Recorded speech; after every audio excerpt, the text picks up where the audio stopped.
I'll tell you a story that's very interesting for me. When I was young, there was a man named William Levitt, Levittown. You have some here, you have some in different states. Anybody ever hear of Levittown? And he was a very successful man, an unbelievable success, and got more and more successful. And he'd build homes, and at night he'd go to these major sites with teams of people, and he'd scour the sites for nails and sawdust and small pieces of wood, and they'd clean the site so when the workers came in the next morning, the sites would be spotless and clean. And he did it properly. And he did this for 20 years, and then he was offered a lot of money for his company. At the time especially, this is a long time ago, sold his company for a tremendous amount of money. And he went out and bought a big yacht, and he had a very interesting life. Sometimes in life, to be successful, oftentimes, most of the time, you have to follow your instincts. You have to follow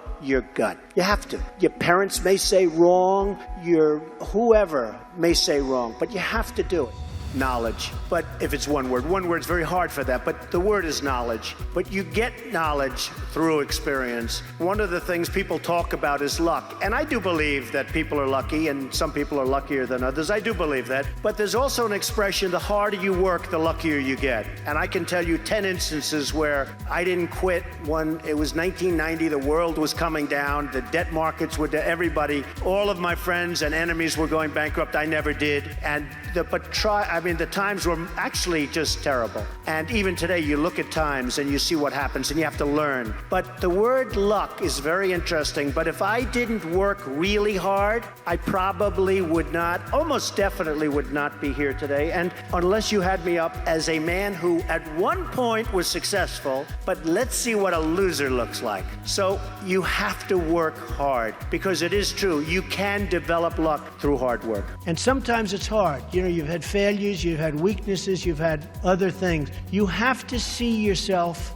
as a one-man band. Don't rely too much on other people, because they'll let you down. You have to see yourself as victorious. And to be a winner, you have to think like a winner. If you don't think like a winner, it's just never going to happen. I have a friend who was not successful at all, but was really up and coming. And he had a thing. He would only fly first class. I'm not saying do this, because for somebody it won't work, but he needed that mentally. Right. He wanted to fly first class because mentally he wanted to think he was the best, and that's it. And even though he didn't have much money at the time, this is years ago, he would always fly. I used to criticize him, but it put him in a good state of mind, and he became a very, very successful guy. Yes. Very, very successful.